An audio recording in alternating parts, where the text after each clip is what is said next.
I have 3 tasks for you to complete, and I've built 3 sets of tools to help you do it. These are the 3 financial tasks that I do at the start of every year. And if you can complete them, and I say if because it is going to require some effort, not only are you going to feel much more confident about your ability to achieve your financial goals in the future, but you'll also feel much more fulfilled with your life today. Hello and welcome back to the channel. If you're new here, hi, my name is James. I am a financial planner, and this is a place where you can learn to make smarter financial decisions. Planning for retirement is something that tends to get put on the back burner because retirement seems like an event that is a million miles away. And when you've got a million other things that are demanding your attention, it's easy to kick the can down the road.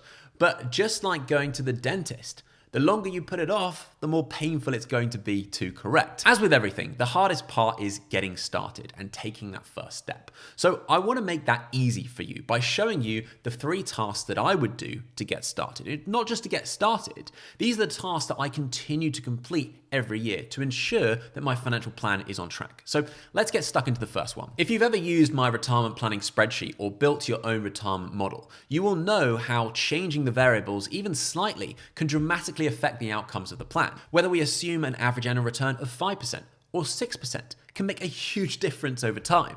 As one of you put it, at 7.5%, I have a legacy that lasts forever. But at certain lower values, I die alone in a ditch at the age of 71. And it's the same with spending. The difference between spending 40 grand a year in retirement or 45 grand can be enormous. The whole point of financial planning, the reason that we build these models, is to help us explore what our lives might look like in the future, to explore the changes that we could make and the different ways that we could live, and ultimately get ourselves into a position where we feel confident enough to act on that and make significant change. Perhaps that's in retiring early, a career change, deciding to send your child to private school, or feeling confident to spend more money or to give it away. These are all big life decisions that will drastically improve your life or the lives of others. But for you to feel confident enough to actually take action, you're going to have a lot of confidence in the data that you're using to make those decisions. Any financial model is only ever as good as the assumptions that it's based on. And for retirement planning, the 2 big assumptions are investment returns and what you're going to spend.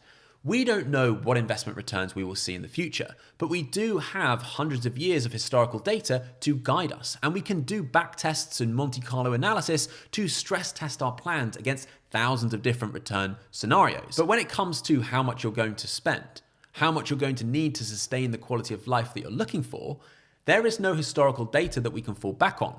That data needs to come from you.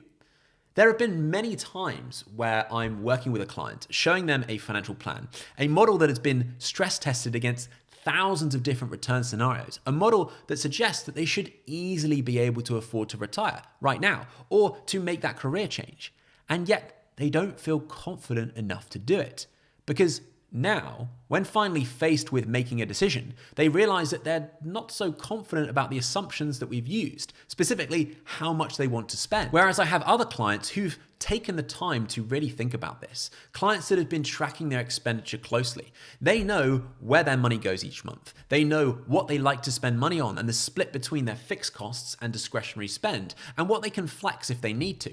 And by tracking this over time, they even know their personal rate of inflation based on the goods and services that they like to use. Because they have absolute confidence in this data, the data that we're building their plan on top of, it then gives them the confidence to actually act on the results and make those meaningful changes in their lives. A financial plan is only ever as good as the assumptions that it's based on, which is why understanding your expenditure is the starting point for any good financial plan. So to make this easy for you, I have created a template that you can use to break down your spending and get clarity on where your hard-earned money is going each month. If you can do this and do it well, not only will you feel more confident planning for the future, but it will enable you to better allocate your money today. I complete this template once a year with my wife. We order a takeaway, sit down and go through it. And it really doesn't take that long once you've done it once. It allows us to have a top-down perspective on what we're spending so that we can make sure that we're allocating our money in a way that aligns with our values and the goals that we want to achieve. As an example, we've just finished our most recent update and we noticed that we're barely spending anything on our health.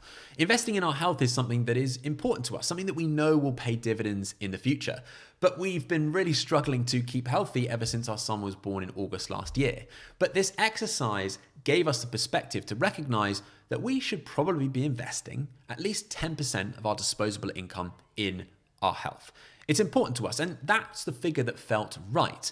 And the way that this would work is that we then have a budget that we have to spend on health each year. But it could be anything health related. It could be physio, mental health, getting a new office chair for my back, personal trainer. But for us, there was one thing that really stood out. There is this incredible family-orientated sports club that's literally 50 meters from our front door that we've been tempted by in the past. But I've always just dismissed the idea because it would cost a lot of money. I mean, it still does cost a lot of money. But when I zoom out and think about our goals, think about the things that are important to us in life, it's actually not far off that 10% budget that we decided to invest in our health. I am very guilty of this, of turning my nose up at things just because it costs money. But this annual exercise helps me to see the bigger picture. It helps me to recognize that money is there to be spent, whether now or in the future. It needs to be spent, and I'm already doing a lot for our future. This process helps me to recognize that fact and to actually feel good spending money on things that align with our goals and our values. And to fund this, yes, we decided to slightly reduce the amount that we're investing each month, but we also took a look at our other discretionary items to see if there was something less valuable that we could swap out. And we decided to reduce the number of times our cleaner comes each month. For us, we thought that the value that this membership would bring was higher than that of a cleaner. And the fact that this membership also comes with 2 hours of free childcare a day means that we'd actually have more time to do things around the house. We all have different values, we have different goals, but this is a great example of how the same amount of money spent on two different things can give us different returns, can give us different levels of fulfillment. Being conscious and decisive of how you're allocating your capital can not only help you to plan for the future and be confident making those big life decisions, but it will also help you to improve your quality of life today. Understanding your expenditure is the first step of working out how much you need to retire. Once you have this, you can make better assumptions about how much you'll need to sustain yourself in retirement. And if you know that, you can work back from there to work out what level of assets you need to accumulate. To do this, you could use the 4% rule or something more sophisticated. But let's say that you end up with a target of having £500,000 at the point of retirement. The next step is to then work out how much you're going to need to save each month to hit that target.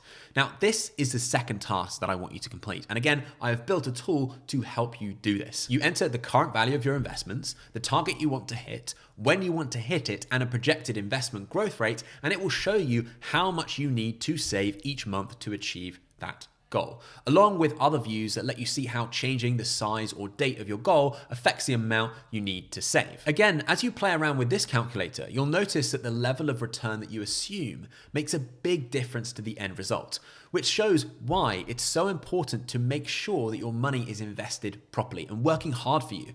Which brings us on to the third task. If I asked you how well your investments are doing, what would you say? Most people would answer that question by saying good or bad, depending on whether their investments are up or not recently. But performance does not mean anything unless you have a benchmark to compare it with. People often think that their investments are doing well, but that's only because they have no idea what good looks like. Here's an example of a Scottish Widows pension fund that I assessed for a client recently. It was up 45% over the last 5 years, which he was pretty happy with, until I showed him what I think good looks like for that level of risk. That's a 25% difference over just 5 years, and that could mean the difference between retiring at 55 or 60. As I have said many times before, you should never rely on past performance on its own to make investment choices, but using appropriate benchmarks can help us to recognize when things are off track, so we know that we need to investigate further, find out why, and decide whether we need to make a change. But benchmarking your own performance can be hard, not only because it's hard to know which benchmarks to use, but when it comes to things like workplace pensions, they make it very hard for you to find out what you're actually invested in and how it's performed. To help you solve both of these problems, I've put together a series of globally diversified benchmarks that I think represent what good looks like.